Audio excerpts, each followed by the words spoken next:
Арбаңыздар ардактуу теле көрүүчүм, кайрадан сиздер менен эфирден көрүшүп турганыма кубанычтамын. Миң мертебе ар бириңиздерди бүгүнкү долбоору сиз үчүн өзгөчө кызык болот деген үмүттөбүз. Кызматыңыздарда Айзада Жамгырчиева эфирде. Салам Айзада. Салам.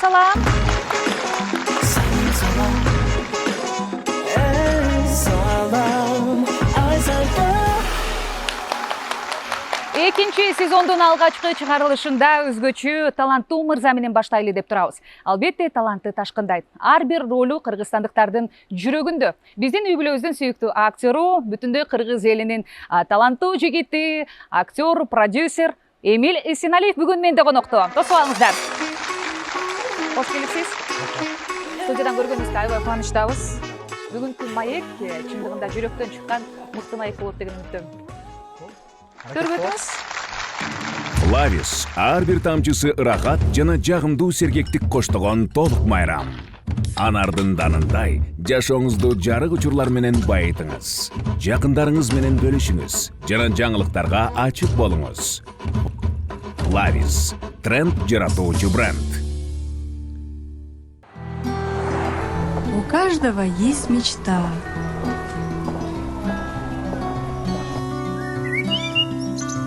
Ваши мечты – наша забота.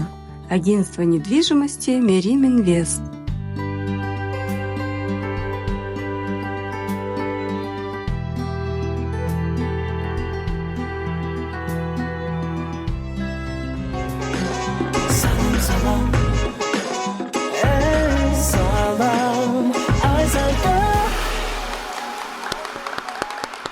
Эмиль мырза, студиябызга кош келипсиз. Рахмат. Бир карасак Турцияда, бир карасак телепорт менен эле кыймылдап жаткандай сезилесиз. Бир Бишкекте, көлдө, айтор. Азыр кайдасыз?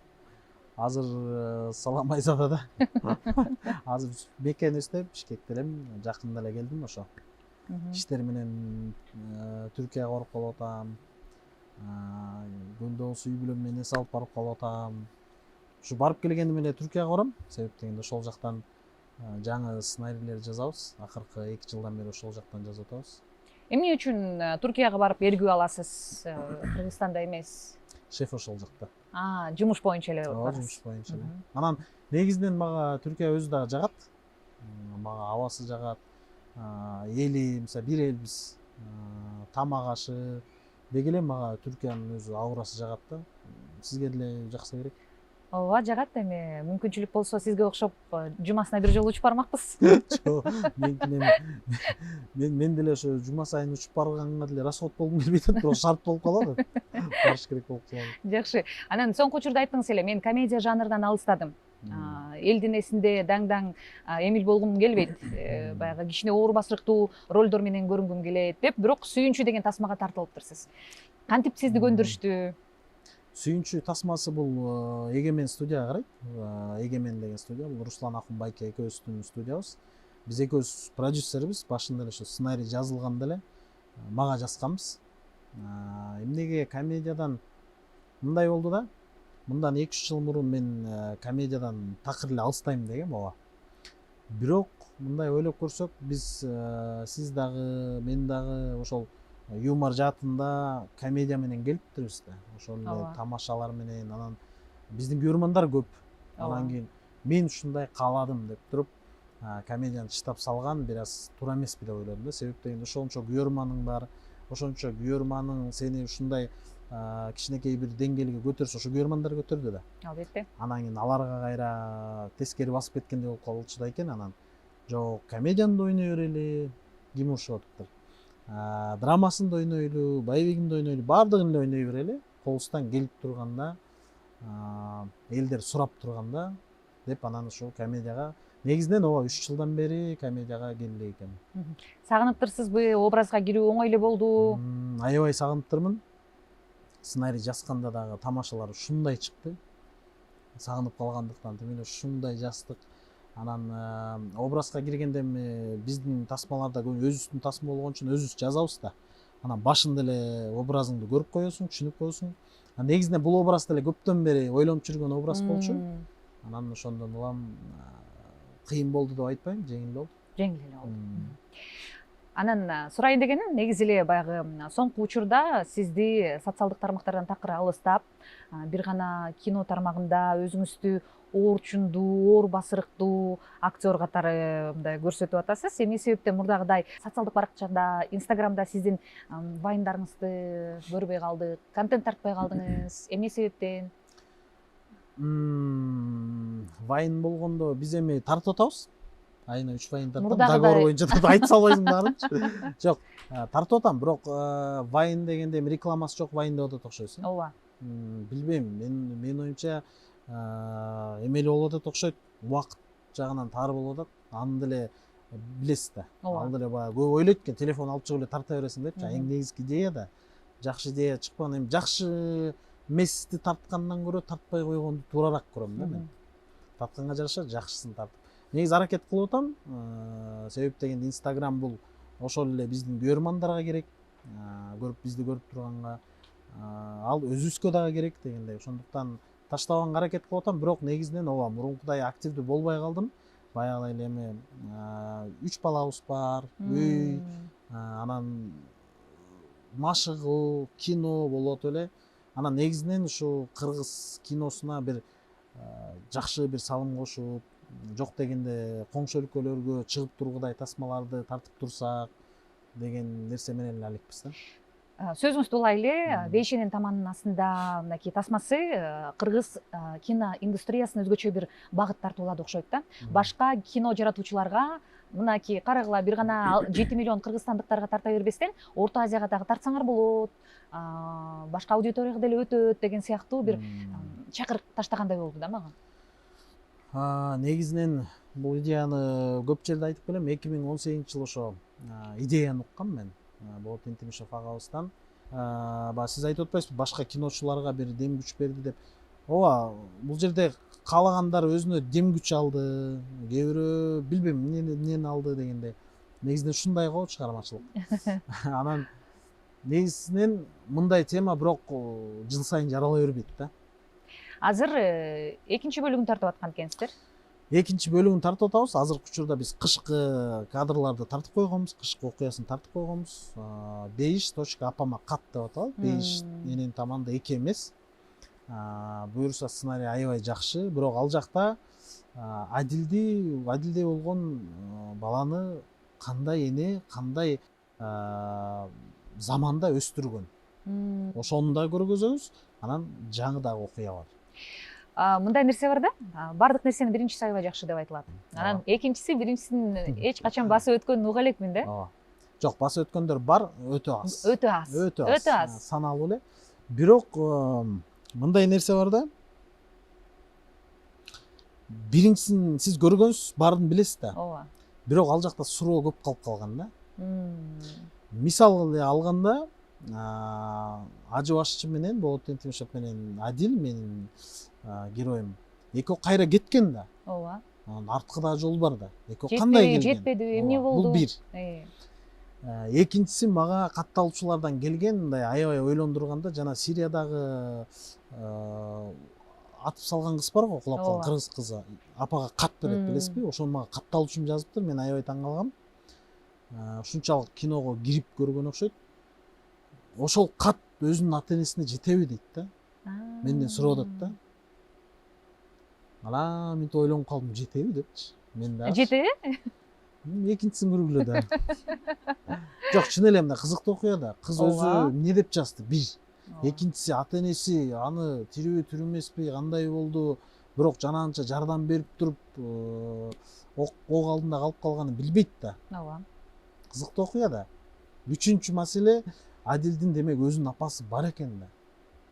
Туурабы? Өзүнүн апасына жолугабы, жолукканда өз апасына мамилеси бул апасындай болобу, мисалы, баккандыкы, тапкандыкы эмес, баккандыкы деген сөз бар, мисалы.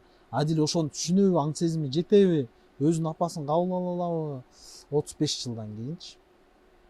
Ошон үчүн кызыктуу эле окуя болот. Мен кызыгып кеттим. Азыр айтып атканыңызда тасманы элестетип. Да билем да. Чынында эле бул мен такыр кат жөнүндө такыр ойлонбоп. Аябай таң калгам. Кат жөнүндө такыр ойлонбоп турдум. Сиз айткандан кийин эме болуп атам да. Анан көпчүлүктү кызыктырган суроо экен.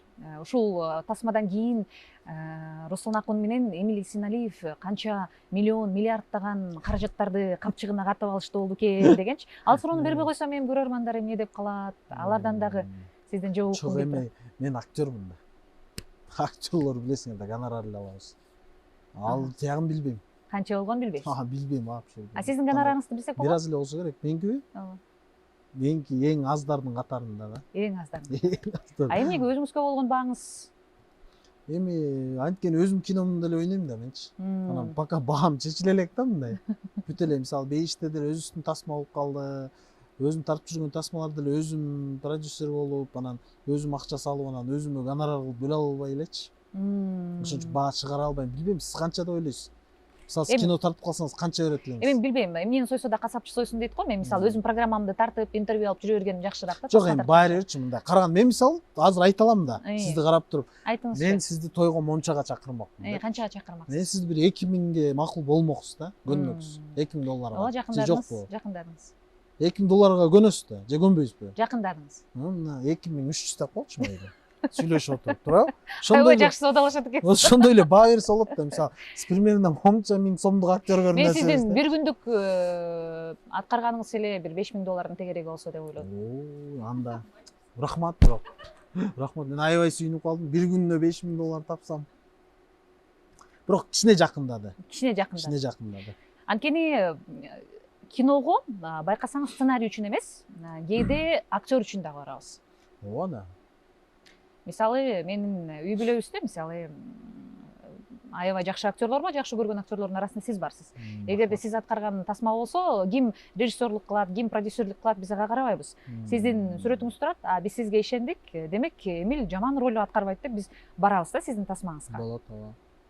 Негизинен мындай да, баягында бир жакшы сүйлөшүү болду. Бизде мисалы жаштар көрүп, азыр кино жаатында жакшы жашап, өзүңдүн жаныңды баксаң болот. Бул актер эле эмес.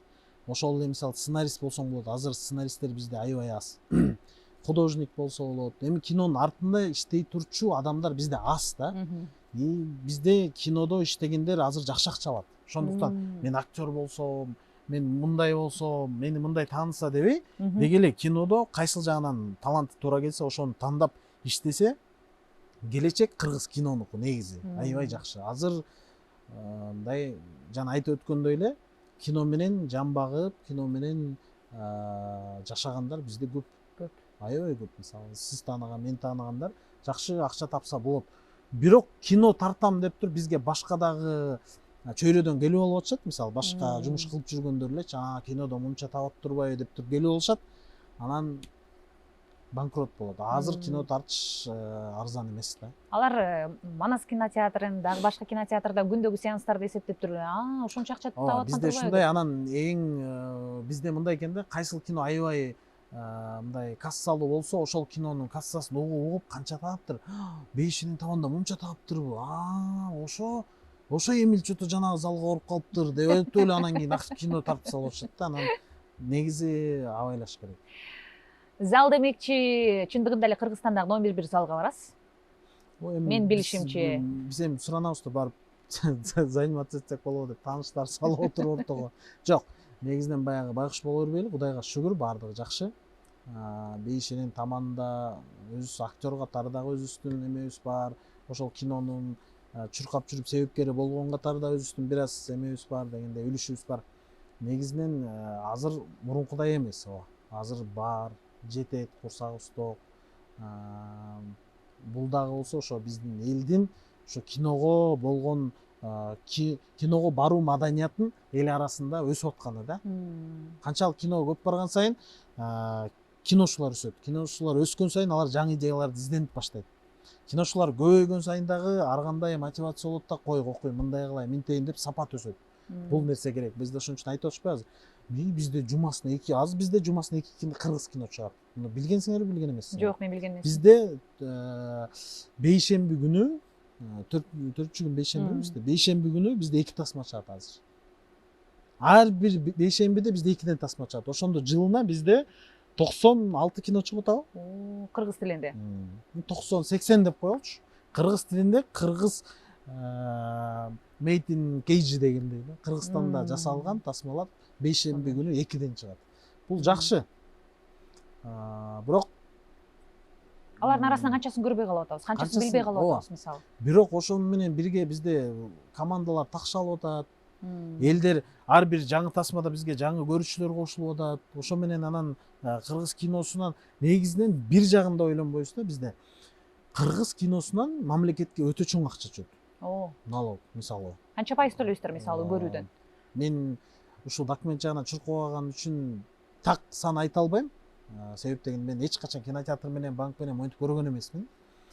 Ошондуктан так сан айта албайм, бирок жакшы эле сумма берилет. Бул деген өтө жакшы. Ар бир киночу берет. Кыргызстандын экономикасына кошкон салымыңыздар бул. Ооба. Сонун. Лавис ар бир тамчысы ырахат жана жагымдуу сергектик коштогон толук майрам. Анардын данындай жашооңузду жарык учурлар менен байытыңыз. Жакындарыңыз менен бөлүшүңүз жана жаңылыктарга ачык болуңуз. Лавис тренд жаратуучу бренд. У каждого есть мечта.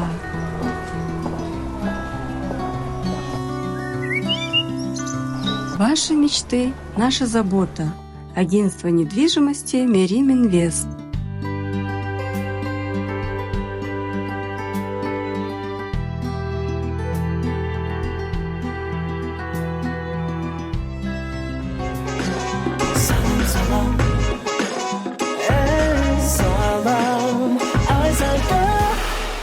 Спорт демекчи. Сизди бардыгы чала спортчу катары ошол образда көрүп, бирок ал образды деле мындай кичине болсо да унуткарып калгандай. Бирок сиздин сторисиңизге кирсек, күндүз таң атпай жаңы көзүбүздү ачып, жаңы эле деп таң атты го деп ондо Эмиль Сеналевдин сторисин карасаң, 2 саат мурда тренировка кылган болот. Бир да күн өткөргөнүңүздү көргөн эмесмин, тартип сизде күч окшойт. Негизинен мен ошо азыр 5-жыл кетти спорт менен күндө машыкканыма. Бирок күндө кылган өзү жакшы эмес. Негизинен күн алыс кылып турса, биздин эмелер булчуңдар өзүнө келген сайынчы. Мен болсо күндө бара берем. Эмнеге? Меники адат болуп калган да. Мен ооруйм. Мисалы мен барып алып тердеп, кроссфит кылып, кыйналып, дем жетпей, отуруп, кайра туруп, басып, баш майланып, ушуга көнүп алгам да. Ал жок. Мен мисалы бул жака маанай жок келмекмин да. Чарчап. Мен залдан чыктым, мага тегиз да. Эч кимге эчтекем жок. Сону маанайда чыгам. Эртең менен барганын себеби ар ким ар кандай айтат экен, мен өзүм профессионал болбогондуктан эч кандай сөз айта албайм, бирок мен эртең менен барам. Эртең менен барганымдын себеби эрте турам. Анан балдарымды таштагандан кийин биздин жумушта билесиз, эрте студияга барганын кажети жок, эч ким жок. Ооба. Ошондуктан андан көрө залга барам, каалашынча эс алам, негативдин баарын чыгарам, анан акырын жумушка кетип коем. Азыркы сиздин баягы фанаттарыңыз көп да, көрөрмандарыңыз көп, сиздей актер болгусу келгендер көп, сиздей жакшы жашоодо жашагысы келгендер көп. Аларга биринчи кадам эмнеден башта деп кеңеш бермексиз? Эң биринчиден кайсы жумуш болбосун, кайсыл чөйрөдө болбосун, жоопкерчилик. Эң биринчиден жоопкерчилик, так болуу. Экинчиси кичпейил болуу. Колдон келишинче кичпейил болуу. Мисалы сиз деле студияңыздын мынакей ушундай сонун проект кылып атасыз, бирок сиз менен чогуу иштегендердин бирөөсүнө мисалы бир стакан суу берип койчу десем, терделе турат го деген нерсени уккуңуз келбейт да. Албетте. Кичпейил бирөө керек да. Алып келип берип, өзүнүн жумушун билгенчи. Ошондой кичпейил болуш керек сөзсүз түрдө. Жоопкерчилик, кичпейил, анан уйкуну азайтыш керек, уктаганга жетишебиз. Анан эң негизги жанагындай зыян нерселерден алыс болуш керек. Анан болгону максат коюш керек да, эми ага чейин монча керек да, монча убакыт керек да, мынча акча керек да дебеш керек. Ал ушундай бат келет, ушундай бат болот эгер аракет болсо, анан өзүң таң каласың да. Мисалы мен азыркы кече эле келинчегим экөөбүз жатып мынтип, Кудайга шүгүр деп мынтип сүйлөшүп каласың да.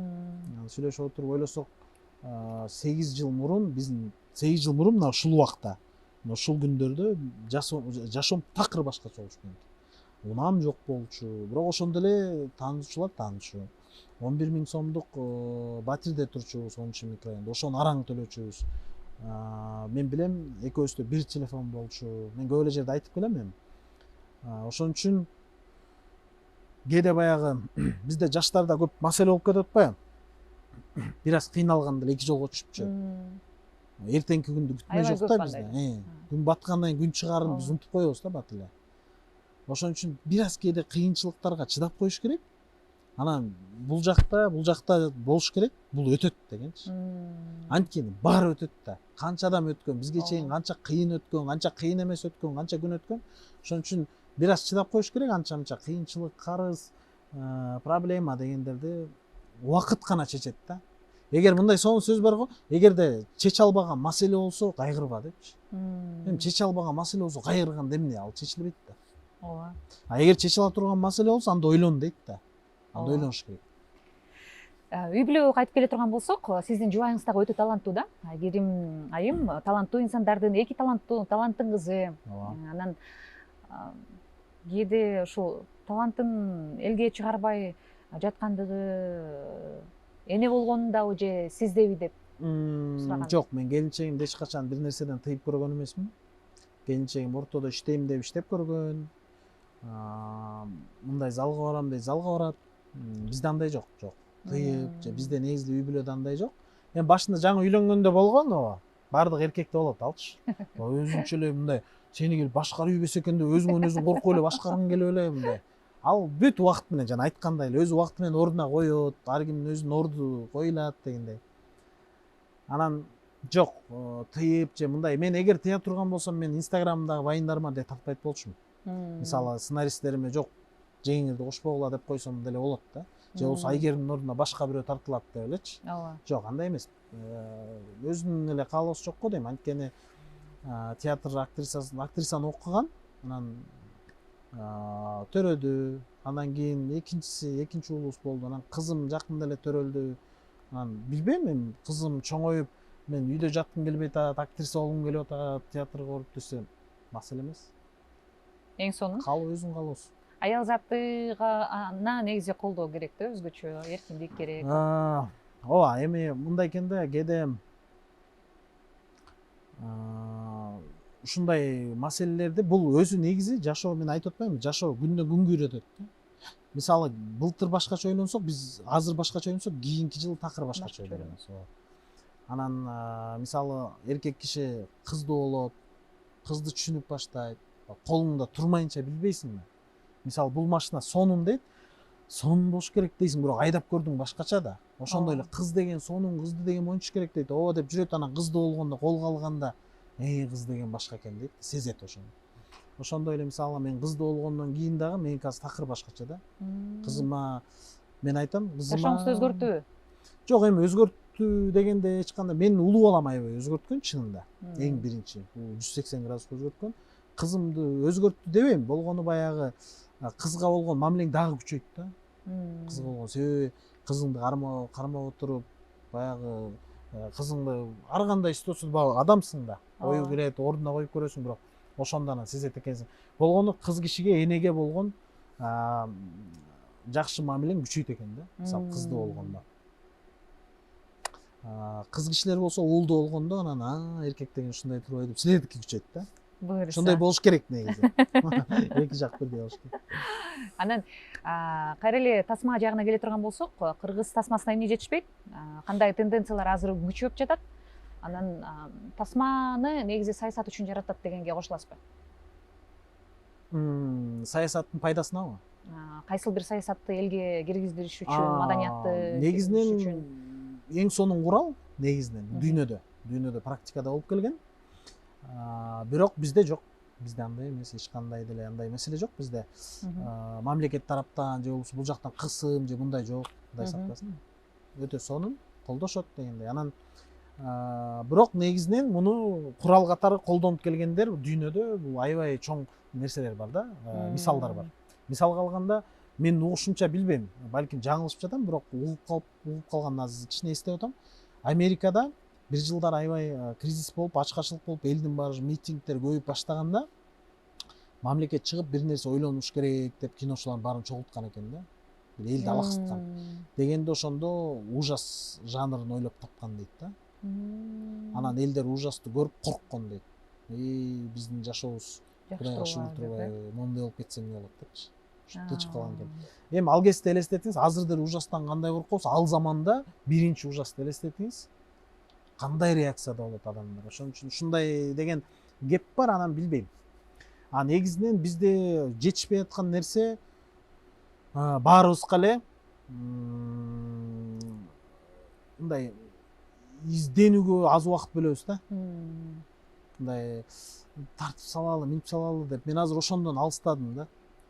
Сапатка өттүңүз, мындай кичине болсо дагы өзгөчөлүк кошуп, мисалы бизде Сүйүнчү тасмасында Netflix менен иштеп жүргөн жигиттер, Манас Калдаров деген командасы менен жакшы эффект жасап атат. Мына бүгүн эртең бүтүш керек. Алгачкы жолу Кыргызстанда, жок, колдонулуп келген, бирок биздики мындай бир чоңураак да. Өзгөчөрөөк. Сүйүнчүдөн көрөсүздөр. Буюрса окшосо, бул дагы бир жакшы жаңылык болот. Жакшы. Нуркулдун чачы дагы өзгөчө болуптур. Нуркулдун чачы азап болду. Өзү өстүрдү. Албы? Ооба, чачын. Мен өстүрүп бердим деп койсун. Өстүрдү, ал сценарий баштаганда эле айтканбыз, үстүн алба депчи. Анан айтып берди да, ортодон бир күн күйүп кеткен да. Жок, айтып берген жок ушул чачын. Бир күндүк съемка күйүп кеткен айткан жокпу? Жок, эмнеге? Ал чачын кыскартып салгандан кийин бир күндүк съемкасы күйүп кетти. Бүт актерлордун биринчи таанышкан күнү. Ким күнөөлүү билбейбиз. Анан кайра эме Нуркулду карасак лысый, чачы кыска. Анан мындай кылып кестирип, алдырып чачын, биягын тас кылып. Анан Лена деген кызды алып барып туруп, бирден анан чаптап чыкты да, өрүлгөн. 4 саатпы 5 саат отурду байкуш. Чачын күтүп. Аны биз күтүп нерв. Ал чачты күтүп нерв. Бирок ушундай окшотту, билинбейт. Ал видео менен бөлүшөт болуш керек. Ушундай бир ситуация болду. Эми кээде болуп турат кинодо. Бир күндүк чоң съемкасы күйүп кетти. Кайсы тасмадагы сиз эстен чыгарбаган, унутпаган учуруңузду айтып берет элеңиз, окуяны?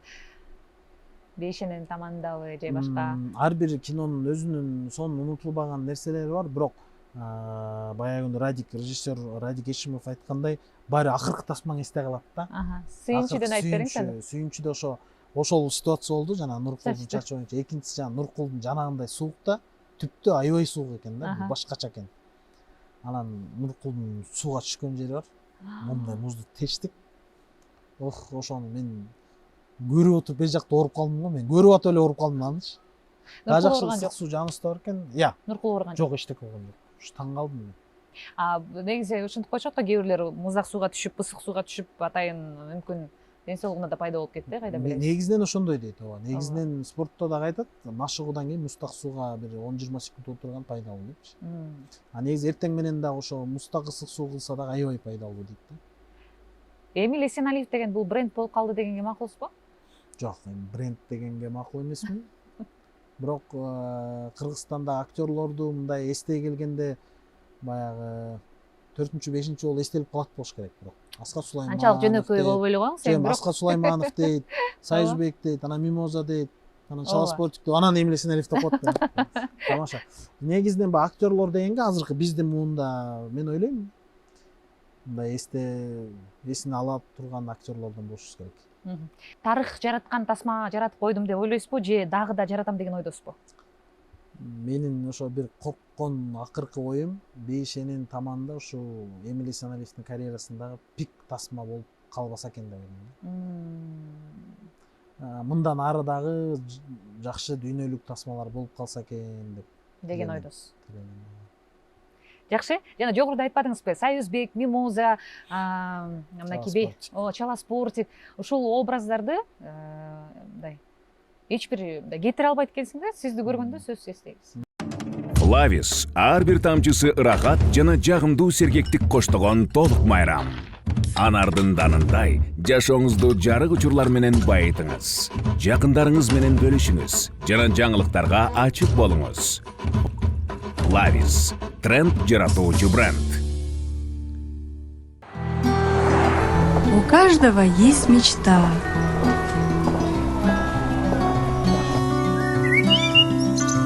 Ваши мечты – наша забота. Агентство недвижимости Мерим Инвест.